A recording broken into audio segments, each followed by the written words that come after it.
Welcome in to the Blake Street Banner. It's the Rockies Insider, me, Patrick Lyons, on Blake Street Banner with my very loyal co-host, Noah Spirek. What's going on, buddy? Nothing much. I'm coming to you another week, another state. I'm in South Carolina right now at Myrtle Beach for a little family vacation, but always have enough time to talk Rockies baseball. So I'm doing well. I should be able to tell with the shutters you have in the background. That feels very southeastern U.S. Yeah, it's got a couple of rainy days to start off, but today is beautiful and excited to get out there after the show's over. How much more excited are you? And maybe it's more of a net neutral. More excited are you about getting out to Coors Field next week and getting to talk to new manager Warren Schaeffer? I'm excited. I'm looking forward to it. He was always super kind last year. Before every media scrum with Bud Black, he'd always make sure to say what's up to all of us. Seems like a really cool guy. You know him much better than I do, but should be really interesting. I'm excited. I believe, that'll be the first home game with him leading a scrum. So I'm looking forward to it. Yeah, it should be exciting. I do want to get a lot more of your thoughts on Bud Black getting fired, Warren Schaeffer coming in, a couple of the other shifts in the coaching staff, and is this a sign of more changes to come? Do want to get those thoughts, but the Warren Schaeffer era starts with a loss, a much more different loss. It felt different. 2-1. They're only able to scrape the one run across home plate, but they got an early lead. They got a great performance by Chase Dollander, and then even late, they make a surge with the bases loaded in the ninth inning. It doesn't work out, but it feels differently. Maybe it's just because of the person who made up the lineup card. New manager, all of a sudden, hey, you know what? This game isn't out of reach, despite the fact the result being similar to what it's been in the past. Yeah, I thought it was interesting following along the live broadcast. Spilly was right down there by the Rockies dugout as he normally is. And the pitch before Kyle Farmer ultimately grounded into that double play to end the game, he said the energy in the dugout right now is great. The Rockies want this one so bad. Start off your new manager on the right foot. Unfortunately, they weren't able to get it done, but you're right. I think it was exciting in a lot of different ways. Of course, Rocky's social media posting pictures of Warren bringing out the lineup card for his first lineup written as a major league manager. That's always cool. And then Chase Dollander walked the leadoff batter of the game and then pitched into the sixth inning without allowing a hit. Ultimately gave up the 2-run homer, which led to him taking a hard luck loss. But Chase Dollander had his best outing as a big leaguer and kept the Rockies in the game. And every time the Rockies go on the road following a homestand, that they'll kind of have to battle through a low-scoring game. They were able to do it in San Francisco on the last road trip, to much of our surprise. Not able to in Texas last night, but it was a great game, very entertaining game to watch. And in a season with so many losses, I think entertainment value has to be a priority for the Rockies. That's a fair point. And knowing that you're not going to get a ton of run support means that you're balancing on a tightrope. And Chase Dollander, again, despite being so young in his career as a rookie, he knew that. And yet he was able to go out and deliver in a performance like that, where, as you said, walking the leadoff hitter of the game, did not come back to haunt, as we all know, didn't at that time, retired 15 in a row, I believe, at one point. And you had that play in the fifth inning to end the fifth where Bretton Doyle makes a great catch. And you go, every no-hitter has that one play. Is this one going to be it?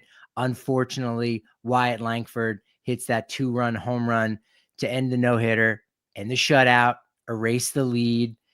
I know in our Slack channel for Blake Street Banner, it was mentioned that, I think, was it you that you were watching the TV side? I was listening to radio. What did Spilly say just before Langford's home run? Yeah, the pitch before, he says, well, it is Wyatt Langford's bobblehead night here at the ballpark, so he's looking to give the crowd some excitement, and wham, there it goes. It's unlucky. That's a rule. If you have a bobblehead, you hit a home run, like you have a big day. That's going to happen. So we know when Bretton Doyle is going to at least hit one more home run, as long as he's not on the IL. And then Tovar, we know. So those two bobblehead days, lock in home runs for those guys. But you saw Chase, like he was really, I feel like I've seen it before, but it maybe had more of a spotlight on it on Monday, where he was frustrated with a few of his pitches, snapping at the ball with his mitt, walking to the back of the mound in the sixth, actually, I think before the home run. Darryl Scott came out to go talk with him after one of those reactions. So you saw him, trying to be really fine, but that's okay, because those are the high expectations that he has of himself, and wanting to deliver a victory in the first game with Warren Schaeffer, and wanting to be a leader by example for this group of guys, where the vibe is now changing, and it's a more energetic, with now the second youngest manager in baseball, 40-year-old Warren Schaeffer. So that was really good to see. Again, same outcome, but it did feel really different in general down in Arlington on Monday night. Yeah, we talk so much about Chase's composure and how he carries himself as a big leaguer here and just beginning his second month in the pros. I thought it was interesting in the second inning. He strikes out the side and he struck out 5 of the first 6. But in looking at him, you really wouldn't have known. I think even Kyle Freeland, when he starts rolling, will have that little strut off the mound after a strikeout.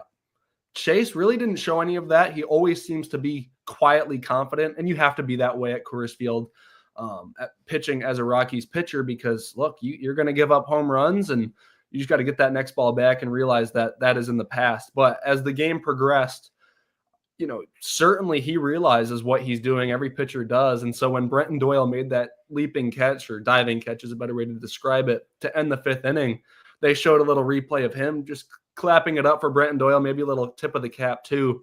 But in the 6th, as you mentioned, Darryl Scott came out after he walks the leadoff man on really 5 pitches that weren't close. First pitch changeup, and Tucker Barnhart fouled it off, and then the other 4 weren't within a foot of the strike zone.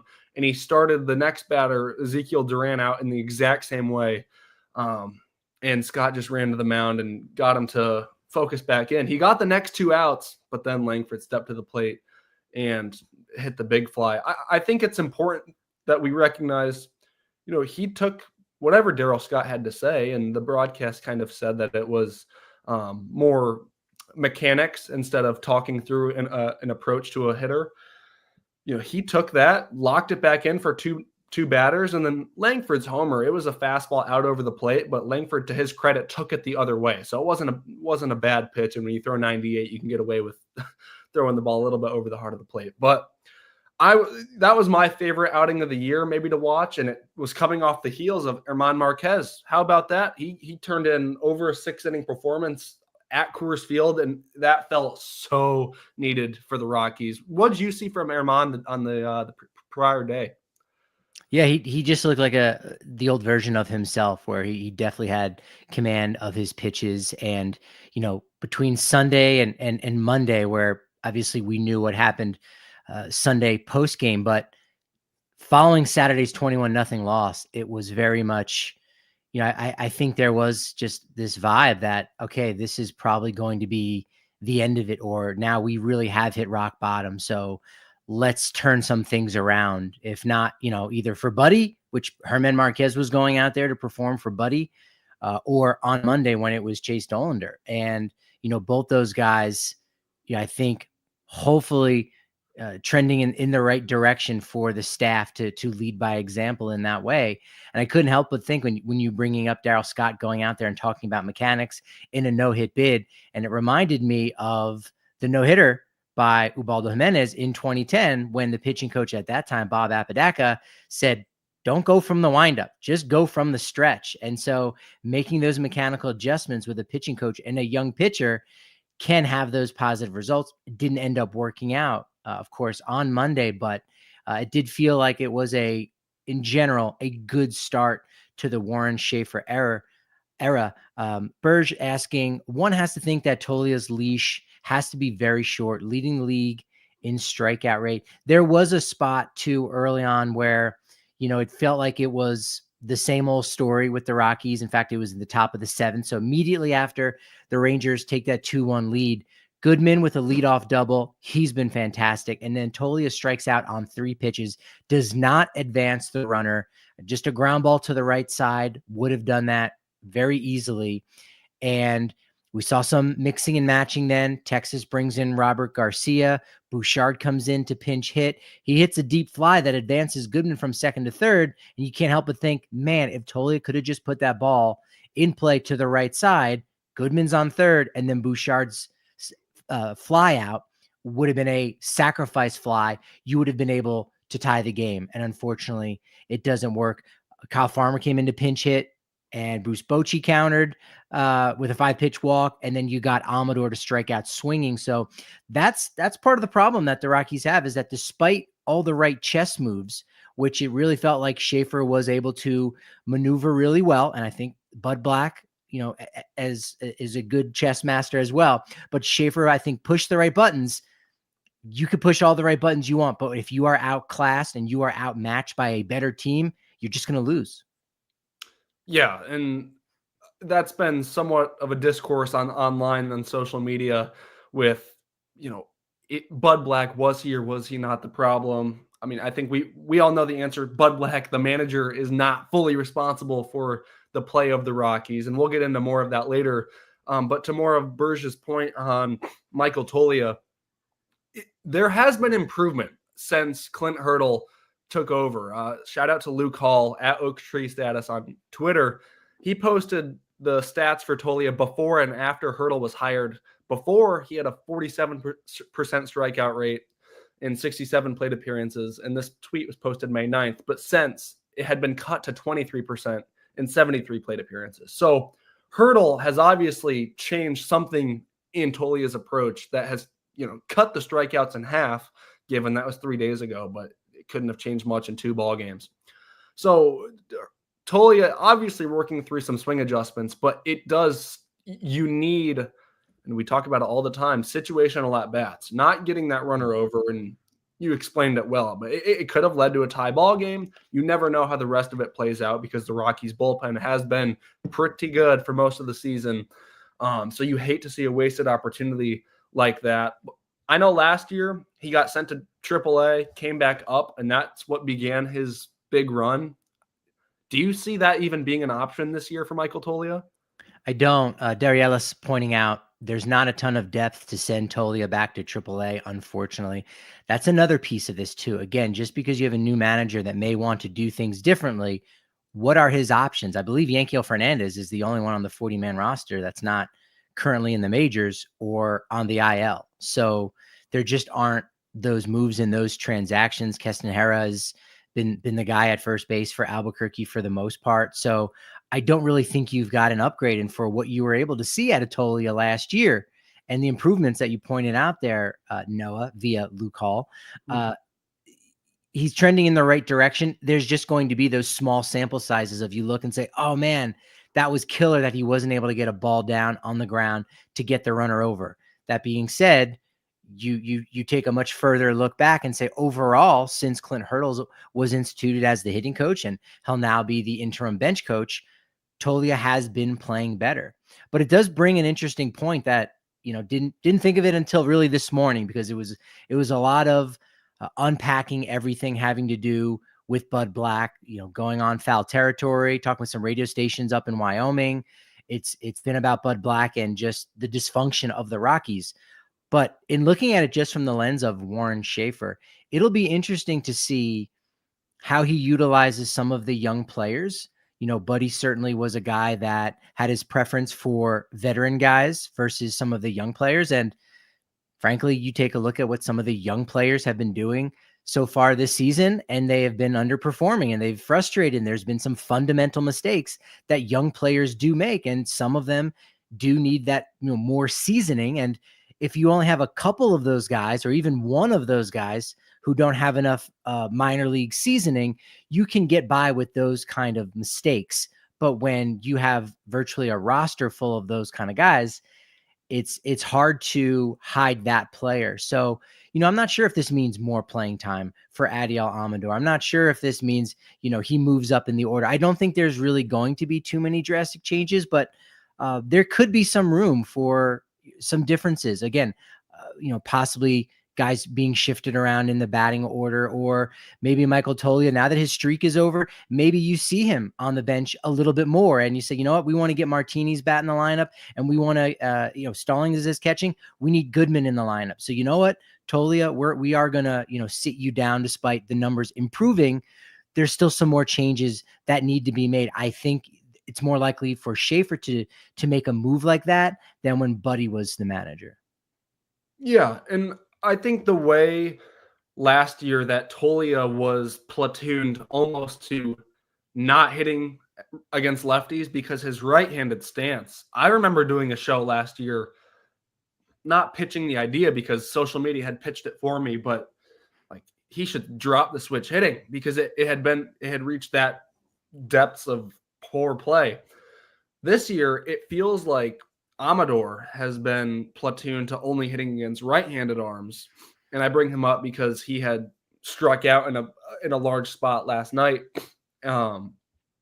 It feels like if we're talking about young guys getting more run, Amador has to be in line for that.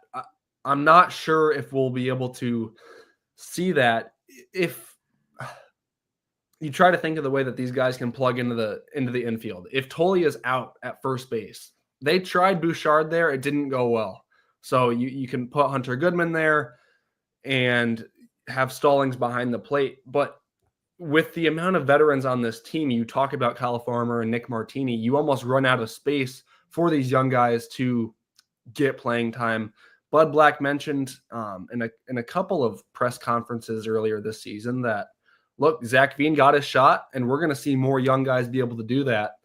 I'm not sure who will be the next one to come up, but you talk about Yanquiel Fernandez. It figures that with Bud Black gone, I would imagine that would be sooner rather than later in terms of what it was before. Is that a correct assumption? Say that again. What, that just the team's just going to be operated in a similar capacity? Is a guy like Yanquiel Fernandez more likely to debut sooner rather than later in relation to how under Bud Black it would have been? Yeah, that's a great question. You'd have to think yes, simply because giving Yanquiel Fernandez an opportunity might, equally speak to Warren Schaeffer. Again, should he make a decision like that, it might equally speak to, hey, this guy has been performing in the minor leagues. Again, there are things that Yanquiel Fernandez does need to work on. And, we typically only look at the box score, whereas, the manager is getting updates from the coaching staff about, yeah, he did go 2 for 4 and that looked great and looked like a double, but the double was actually a lazy fly ball that the left fielder tripped on. And, the one single was just a ball that was kind of booted and it was questionable to be an error. So really, he didn't hit the ball well in any of his 4 at bats. Whereas we're looking at it as he went 2 for 4 with a double, and maybe in one of those hits, a run scored. So it was an RBI, and you go, this guy is producing.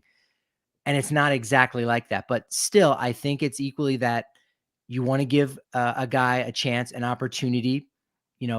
Schaeffer is in an interesting spot where he's managing for this year, but also, I imagine he wants to keep things in mind of like, well, I do plan on being here for a little while. So I have to balance, this idea of getting some of these young players more exposure because they're going to be the tools that I have in my toolbox going forward, 2026 and beyond. So I can't just rely on the older, more veteran players right now. It has to be more of a mix. And that might be more of a mix than what Bud Black was like. But in addition to giving guys opportunity, it might also be sending a message to someone of, hey, we need you to work on this thing. And now we're going to take some playing time away from you, even if it's just one game. Maybe it is a demotion to the minor leagues for whoever it might be. Michael Toglia, I would not put in that group, but it could be certain, of those messages of you have to perform, you have to do the things that are expected of you. And if you're not getting that done, too bad, so sad. There has to be a certain level of accountability that I don't know that it's always been there in the past. And again, I think that could end up being a positive overall for this team now. Yeah, I would agree with you. I'm wondering, Warren Schaeffer is in such a tough spot because the roster right now is not built to win.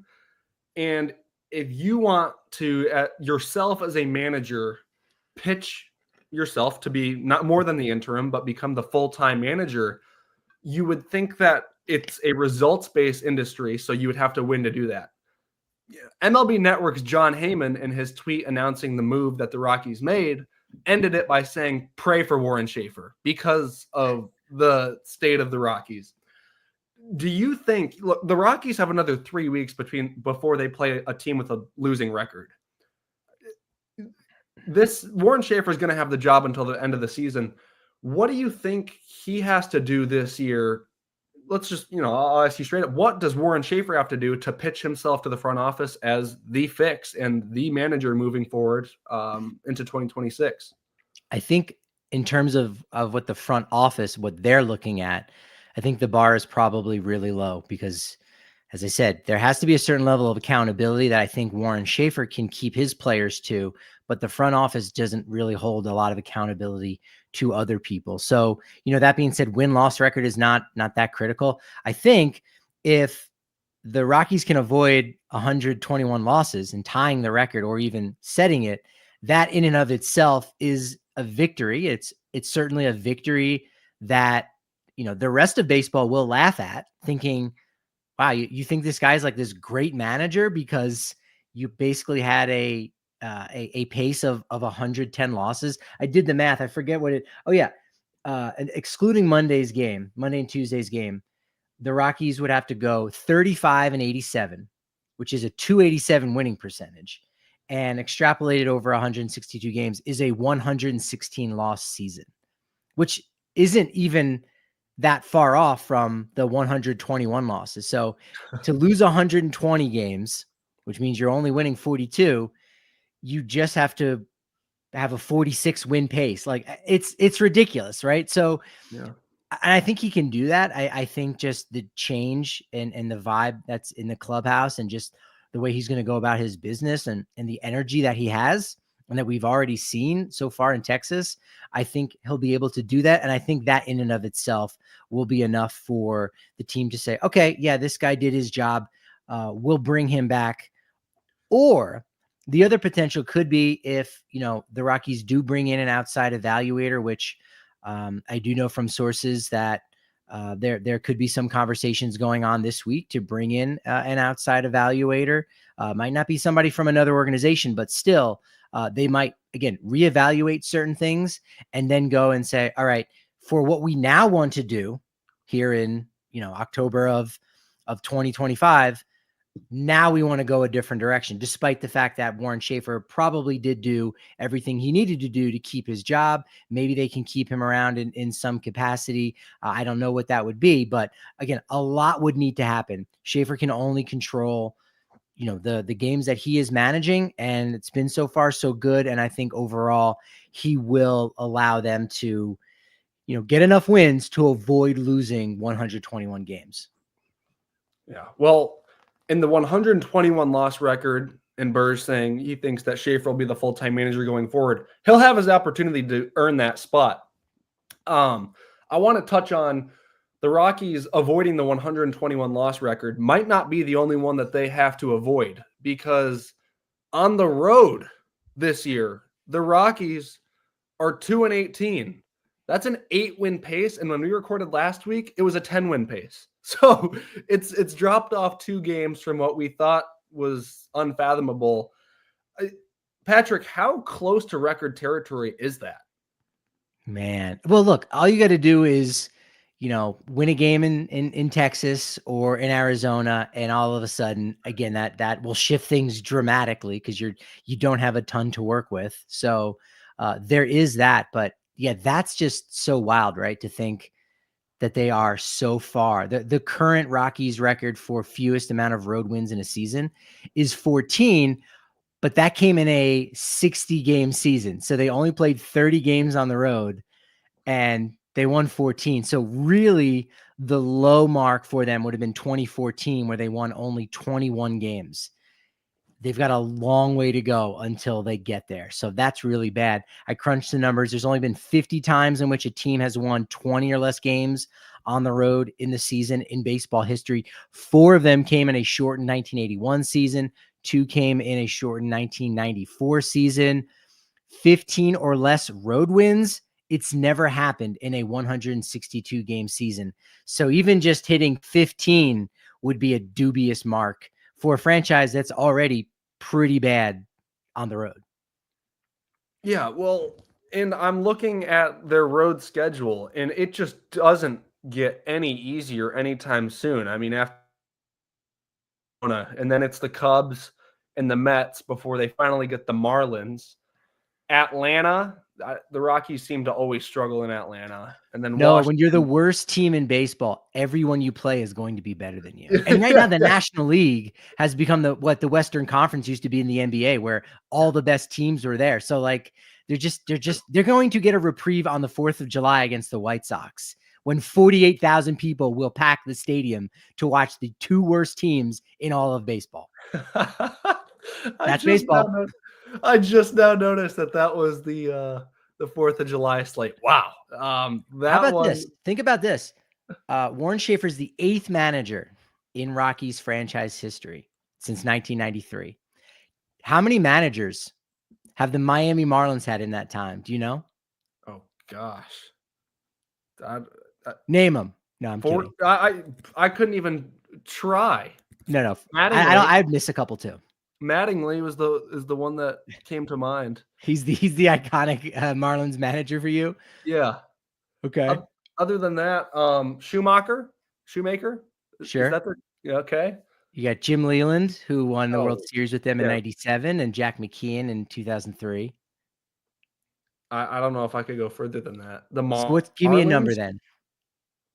I was gonna say like off the top of my head, I thought 14. That was the first number that popped into my mind. Since 1993, the Rockies have had 8 managers, and the Marlins have had 17. Oh my gosh. Dang, more than double. Yeah. Now they also have never won the NL East, but they've got 2 World Series. And I mean, they've been a dumpster fire as well, but they've got the rings at least. Yeah. So I mean, that's again, you talk about like a yin and yang kind of situation between the Rockies and Marlins. Like they've done it in 2 different ways, where the Marlins are almost like they have a tank cycle. Like they'll tank twice in a row and then win a World Series. Tank twice in a row. Granted, they haven't won in a while, but it's just one of those interesting, juxtapositions between the 2 franchises. Yeah, my goodness, and yeah, they have the 2 World Series, but the Marlins haven't been, I mean, that much greater than the Rockies in terms of every other year. Even this year, the only team that the Rockies are playing with in the next month is the Marlins. That you go into that series like, well, when is this team going to win a series? It might just be the Marlins series. That's a great question. Let me pull the schedule out. Yeah, and I dropped in the remaining strength of schedule for every team in baseball. The White Sox have the hardest, and the Rockies have the second hardest. Now, this is skewed because every team that plays against those teams, the Rockies and White Sox are giving out wins to their opponents. So it's a bit skewed for the bad teams to have tough schedules. But goodness, the Rockies' easiest opponents the rest of the year are the White Sox for 3 games, the Pirates 6 times, and look, their pitching staff is going to give this Rockies lineup a ton of trouble. The Marlins 6 times, the Orioles, Nationals, and Angels. And those 3 teams, I feel like they've all taken a step forward, except the Orioles. But the talent on that Orioles team is still a 100-win talent. So I don't know how you look at them and consider them one of the easiest. This is just the numbers, though. They'll win a series, obviously. They'll win a couple. Because again, in a 3-game series, it's just, okay, can the Rockies win 1 game in a 3-game series against any team in baseball? Yes, because that's baseball. Yeah. All you got to do is win 1 more. So like that 1 extra game. So the first one is like, it's just baseball. It's sort of luck, right? Again. So then you just got to win 1 out of the 2. It's possible. Like it'll happen. Like, we say this and you go, you know what? June 24th through 26, they take 2 of 3 from the Dodgers. Like, okay, right? That's crazy. They're not going to do that. Just because they don't play the Dodgers very well. But maybe they, spoil the Diamondbacks at home. The real question is, when do they win on the road? Do they win a road series? that's where it becomes a challenge. And again, it might just be getting a team at the right time. Yep. It would be interesting to study when the Rockies, go on the road and, do they play better during the second city series or the first, right? Going from Denver to wherever versus wherever city A to city B. Mhm. Like, where do they actually have more luck? And I would think it would be that second city, right? Like, they're not going from altitude to sea level, they're going from sea level to sea level. So now they're on game 4 at playing at sea level. So maybe that's where, they play better. And again, is that something that the analytics department should know and then say, okay, well, why are they playing better in the second series? Oh, because they've seen what the ball, how it moves more aggressively. And, the Rockies have done some of those things. Most of it has been brought in by Charlie Blackmon and people not actually in the analytics department, unfortunately, but that's a story for another day. What do you got? I feel like we're right on this track, so I want to bring it up. If you look at the September schedule for the Rockies, might this be the lowest scoring month in franchise history? The Ooh. road games are Dodgers, San Diego, Seattle, and San Francisco. And Ooh. at Yeah. home, they get the Giants, the Padres, the Angels, and the Marlins. So a whole coastal month. That's wild.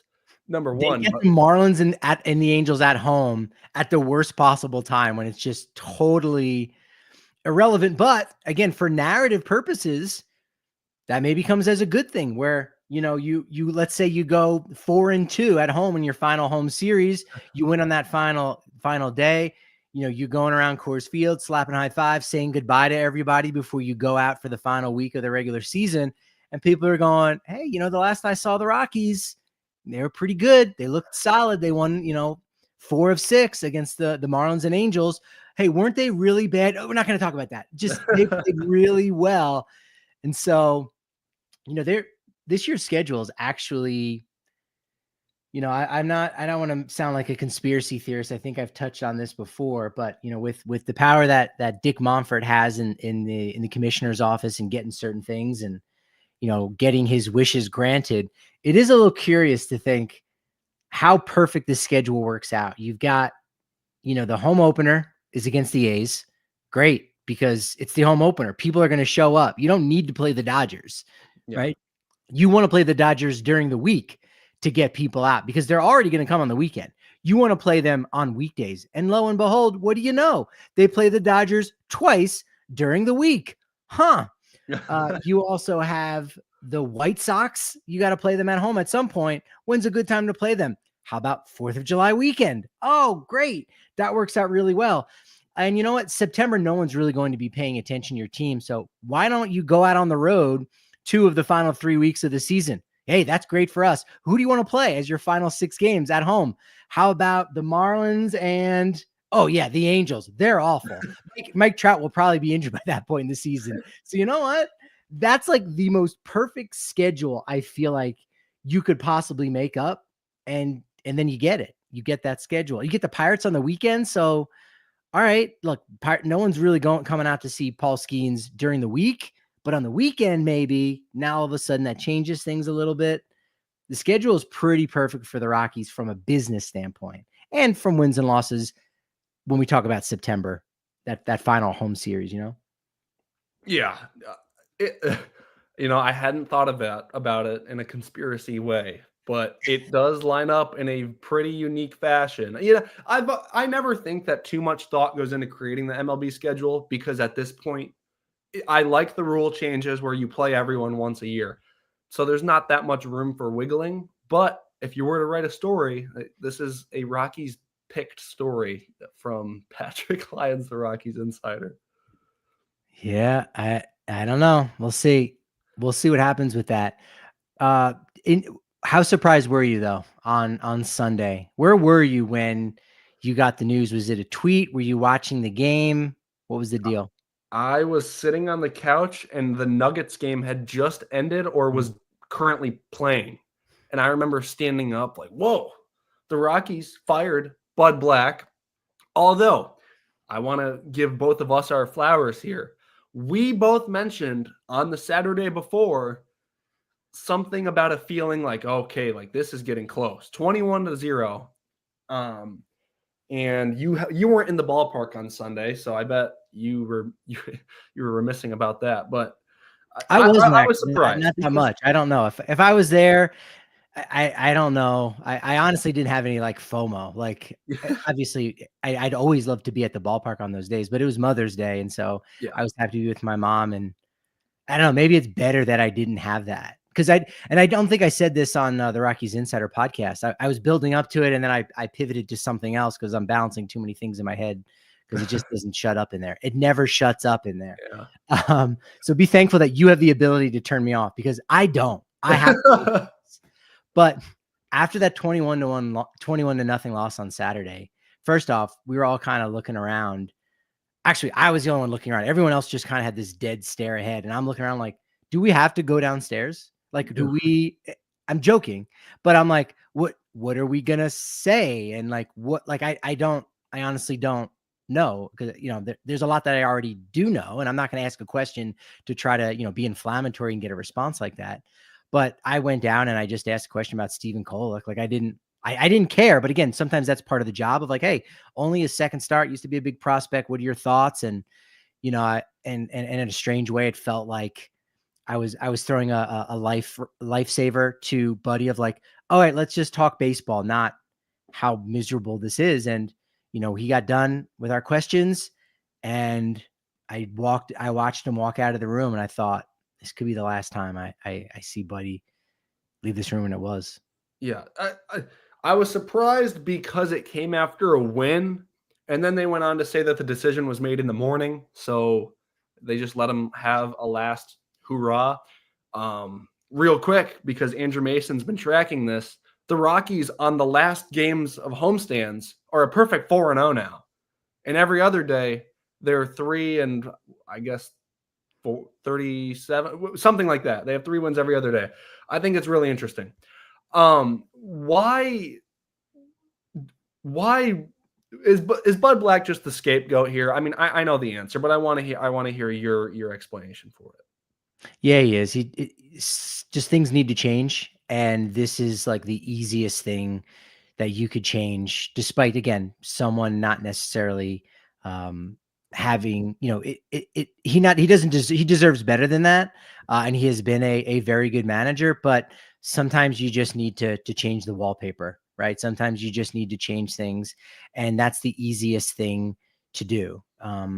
It doesn't mean that they shouldn't be doing more changes, because I think that's the big one. And there's sort of a misunderstanding, I think, online and on social media in a lot of different ways. I think we often forget in life that two things can be true at the same time. There's one thing that can be true, and then the opposite isn't false, right? Bud Black, should have been let go of his job. So then that means he was a bad manager. No, it doesn't actually mean that, right?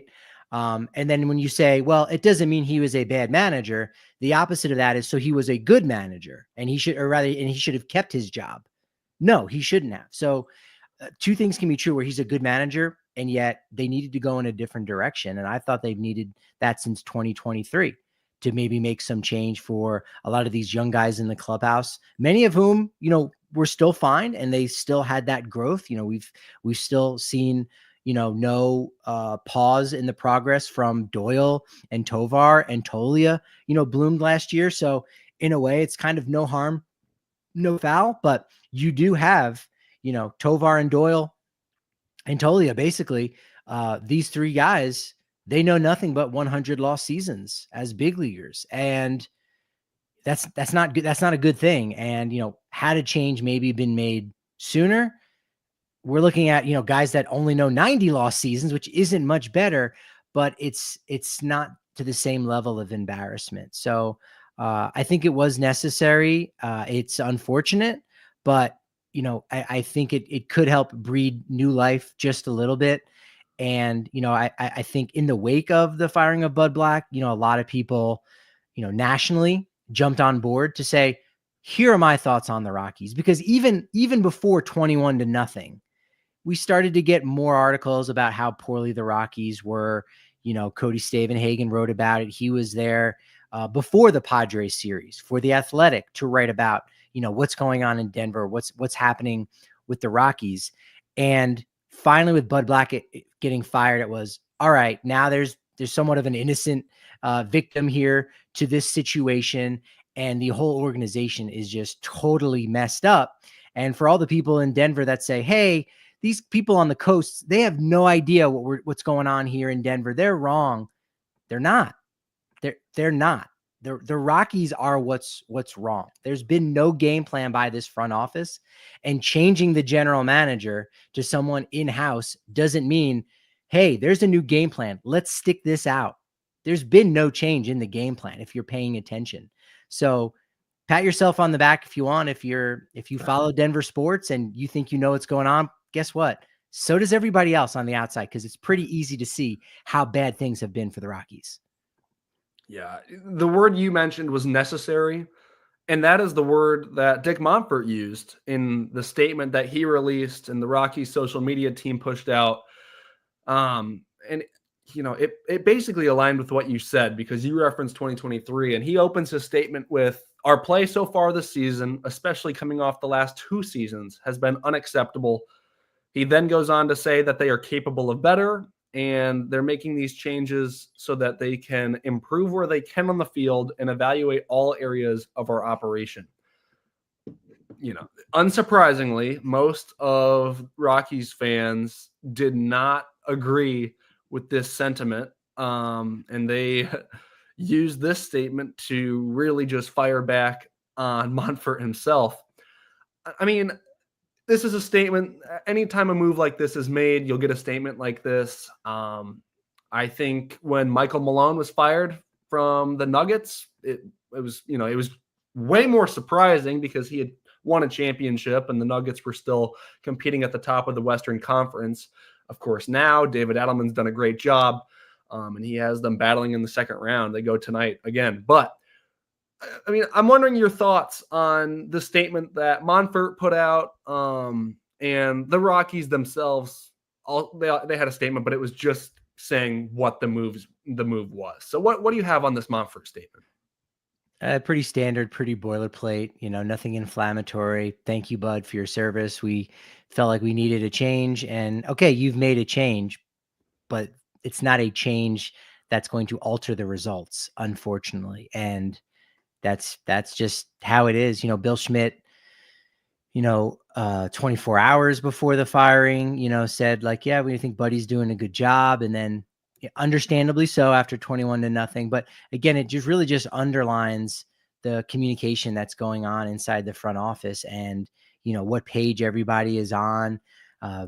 Bill even talked Sunday afternoon, and listening to the audio, said like, oh, well, we think we could have done better, while at the same time saying we've also been without Doyle and Tovar for, long stretches, and a guy that they clearly think is, I don't know, Jose Altuve 2.0. We haven't had Tyro Estrada all season long, but yet should be playing a lot better than we've been. Like, so 5-win differential. Like, I really don't know what the Rockies expected, but this is the same franchise that going into 2023, Dick Monfort said, hey, we think we could be close to 500.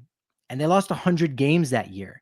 And they also made transactions after the fact, that when Monfort made those comments, and they brought in players like Brad Hand and Mike Moustakas and paid $7.5 million to Jurickson Profar to not be available for the first 2 games and not even be on the bench. So there's a disconnect between reality and what's going on in the Rockies front office. Yeah. I mean, did you see the quote that Dave Roberts had on this situation? I'll read it out loud for the listeners that haven't seen it. But when asked about the firing of Bud Black, who is extremely close with Dave Roberts, and Patrick, maybe you can speak to that connection in just a second. He said, I don't think Casey Stengel could change the outcome of that ball club. That is not the manager's fault. I mean, that is as straightforward as it gets. And it's true. Like, the manager isn't the one out on the field playing, but I mean, it could just be a best friend defending his best friend. But what do you think of that Roberts statement? It's funny because that was brought up twice in the spots that I did yesterday. That was like the first thing that was led with. And What's also kind of ironic too, that people maybe don't realize, is that the 1962 Mets that lost 120 games, they were actually managed by Casey Stengel. Oh, geez. But we're not talking about that. We're talking about the World Series he won with the Yankees. It's true. Like the manager is only going to make so much of a difference. I mean, you even look at typically what is run differential. And you can use run differential to come up with the expected win-loss record of your team. And most times, even in a bad situation, maybe you lost 4 or 5 more games than you should have because of your run differential. And maybe that is because you're pushing the wrong buttons, or it could be you have a blowout win like the Reds did against the Orioles where they went 24-2. So like that, like kind of shift things over the course of a season. So, managers, I don't think make the same difference that they used to. They're more of a clubhouse manager really than any kind of, general manager where they're acquiring players and bringing guys in. So they're just, the mouthpiece. They're at the front of the class in terms of the coaching staff and all the ideas and the final decision maker, which usually is going to be what the team and the coaching staff thinks is best. Maybe not even what the manager himself thinks. So yeah, Dave and Bud Black are neighbors, but not in the literal sense. They just live in the same town on the coast in California, where I have a good friend who is actually a teacher in that town. And he also, he teaches 2 of the kids of a couple former big league players. So it's just kind of funny to be like, hey, so-and-so's kids are in my class. And I'm like, man, that's where you live, I guess, if you used to be a big league ball player somewhere in San Diego County. Darielis saying, is it really realistic that Bill Schmidt will get replaced this offseason? Because I'm afraid it's going to remain status quo. It will. Until it doesn't, it will. And again, what we've been saying here is, and again, by no means is this a knock on Warren Schaeffer, and by no means does he not deserve this opportunity, because he does deserve this opportunity. The change in manager doesn't really change much in terms of this roster. Still the same roster. I think you're going to get a lot of value from Warren Schaeffer because of his more energetic approach and how Buddy was a little more old school and saying, hey, I trust my guys. They're professionals. So I trust what they're doing. And that's not to say Warren Schaeffer isn't, but I could see him, I don't know how to phrase it any differently. I could see him getting in the asses of some players and be like, hey, you got to get this done. Whereas Buddy would say, somebody will talk to this guy. He should know he made a mistake there. That won't happen again. They are a professional. I could see Schaeffer approaching it a little bit differently. Sean pointing out Bud Black could manage the Dodgers. Also true. So, I mean, I should reach out to Buddy. I did text him on Monday and just thanking him for everything. And he's been my only manager. 2018 was when I started. So thanked him. He gave me a really nice response back. Maybe I should text him again and say, can you comment on Robert's comments and say, yeah, even Pedro Grifol could manage the Dodgers, but that would be a knock on Dave Roberts. So he wouldn't say that. He's too classy. Yeah, I agree with everything you've said. I think it's so funny how Darielis put how they were afraid of this, and you said, yeah, well, it's going to happen. Just point blank, it's going to happen. Well, you know how the Rockies operate at this point. So it would be more of a surprise if Bill Schmidt was not the GM going into next year. But like Bill Schmidt was, before he became the general manager, he was in the scouting and part of the staff that leads the Rockies to draft their players.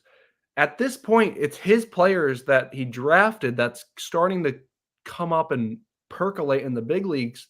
Like how far, I don't want to call it a leash because he's a GM of a franchise, but like if this season is getting Bud Black fired, the winningest season or the winningest manager in club history, what kind of season would it take for Bill Schmidt to feel his seat heat up? That's the wrong question. I know what you're saying. And I'm saying it's the wrong question because, like, quote unquote, what will it take? We all thought 100 losses for the Rockies, something that they had prided themselves on forever, was going to be what it would take to bring about a change. And here we are in year 3, and it's still like, no changes. I think, I don't know how to phrase a question better, but in any other organization, I don't think Bill Schmidt, would still have this job. I think in a large amount of other organizations, he wouldn't have even been appointed in this job because, Dick Monfort did say that, like, yeah, we'll look outside the organization. We'll interview a bunch of candidates. The NFL has the Rooney Rule where you have to interview candidates of minority. And I think it's like the Bud Selig rule. It's not really official, but Bud Selig, I did believe, make sure that was put in place. I don't know how the Rockies were able to go without, really interviewing certain candidates. They did appoint Danny Montgomery as an assistant GM who's been with the organization since 1991. So he's another one of those homegrown guys that's been close to Dick Monfort forever. He is African-American. So I think that was one way to kind of not work around it like they're trying to work around it, but they checked off their boxes and said, hold on, I know we maybe didn't interview for this position of general manager, but we are going to appoint someone of a minority to be the assistant general manager. So it was, all good in the end. And that's fine. That does make sense. But, at a time in which you're looking to make changes and try to, right the ship after trading Nolan Arenado, abruptly losing your general manager, who, keep in mind, for as much as people want to villainize Jeff Bridich, he's still the only GM to be there for back-to-back winning seasons. And if you look at the first half of 2019, that was a winning club. And when it came to the trade deadline, they did nothing. They did nothing, which led to Nolan Arenado saying, hey, this clubhouse looks a little bit like a rebuild. And that's where they started to butt heads and things went off the rails. And the Rockies haven't been the same since. So I know there are some people within, how would I phrase this?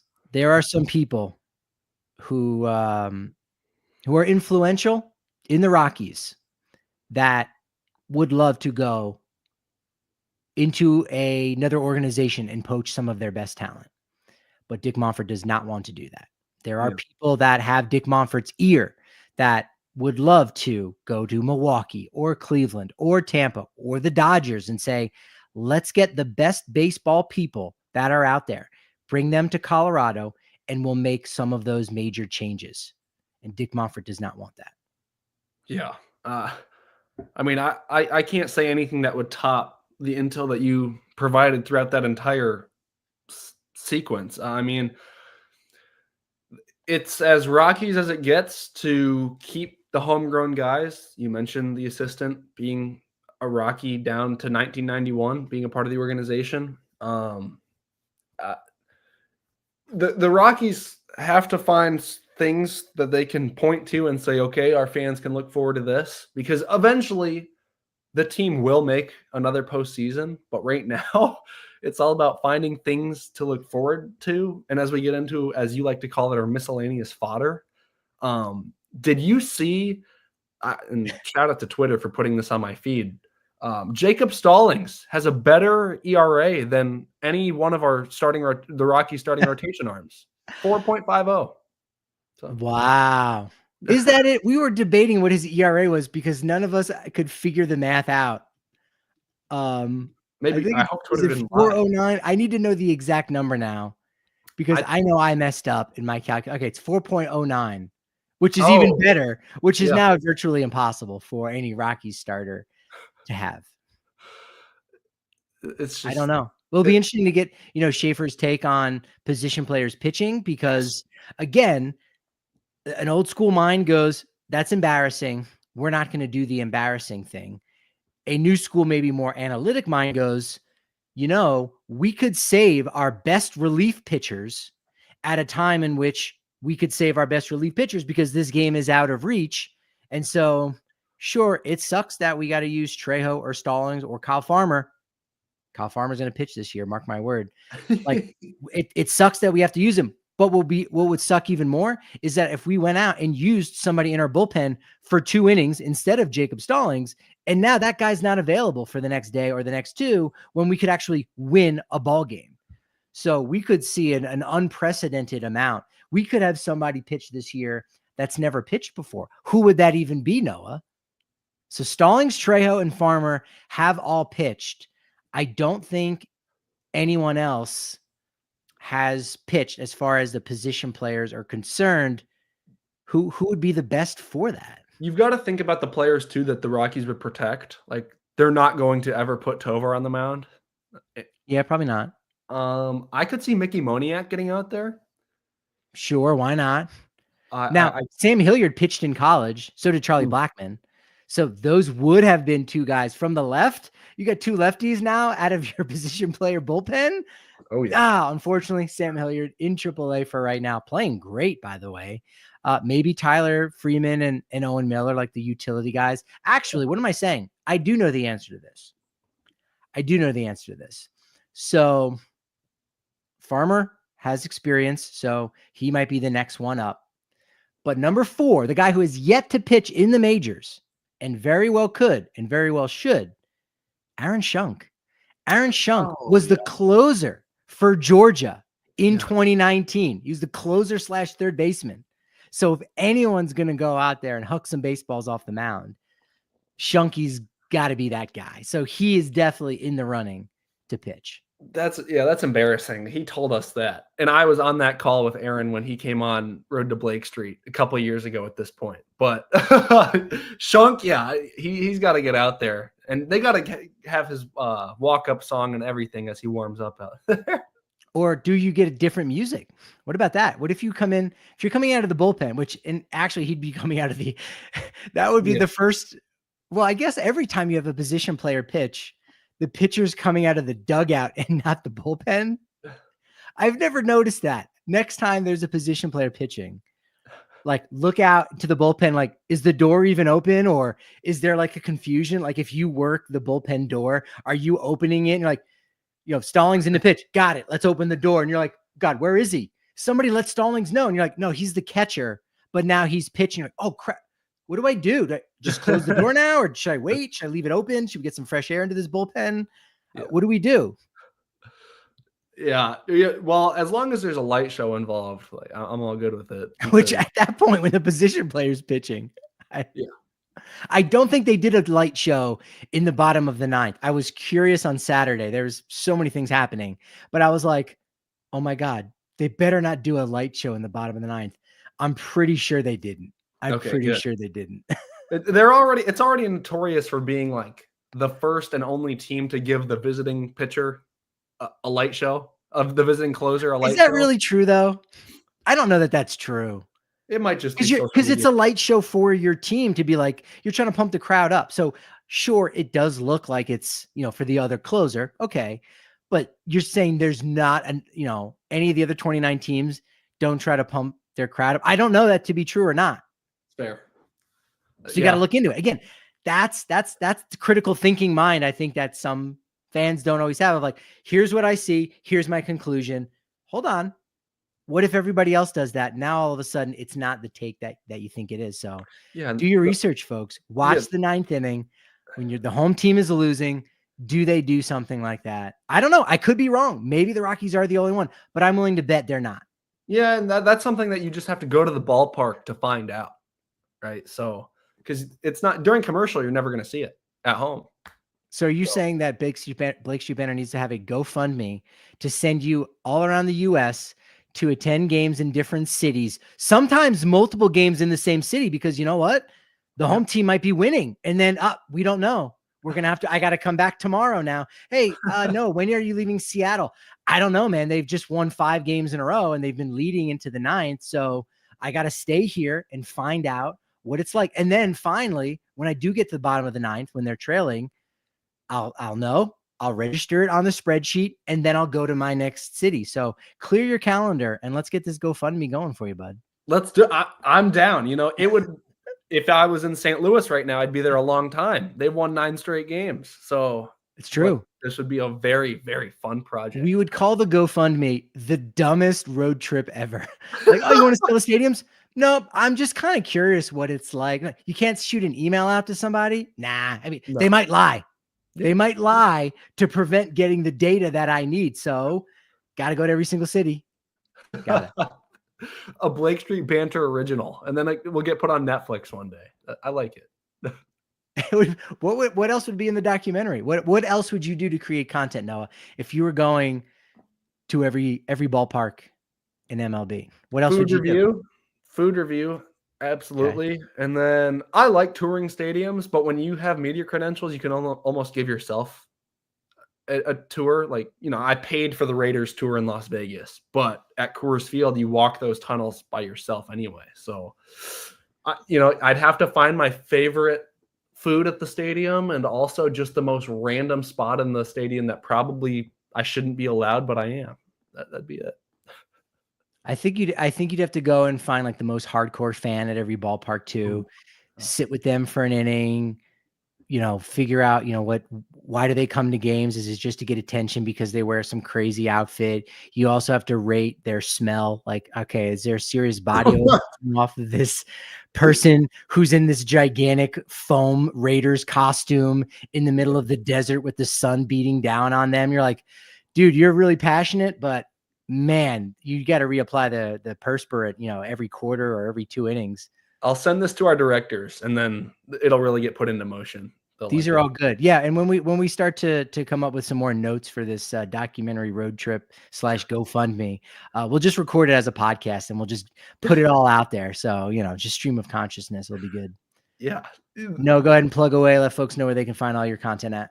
Yeah, if you want to see this documentary come into action first, follow me at Noah Spirek on Instagram, Twitter, all of the above, and at Blake Street Banter. Content is great too, because he's the kind of guy who knows how to point to his name when he is on a stream live. Like, that's not everybody can do that. It's easier No. said than done. Yeah. I am Patrick D. Lyons at Patrick D. Lyons at Patrick D. Lyons MLB and Rockies Insider. All that, head over to the YouTube channel, Rockies Insider. Also head over to the at Blake Street Banner channel over on YouTube as well. They're getting close to about 400 followers and 400 subscribers. So that's going to be a big one. Make sure you go and support them. Thanks for supporting us in the chat. We do appreciate it. But that momentum that you've provided us, it's good. It's great. We love it. But unfortunately, momentum, it's only as good as your next managerial change. So, of course, hopefully we don't talk to you soon because of that. But we just talked to you soon because of the general momentum. Hit the outro.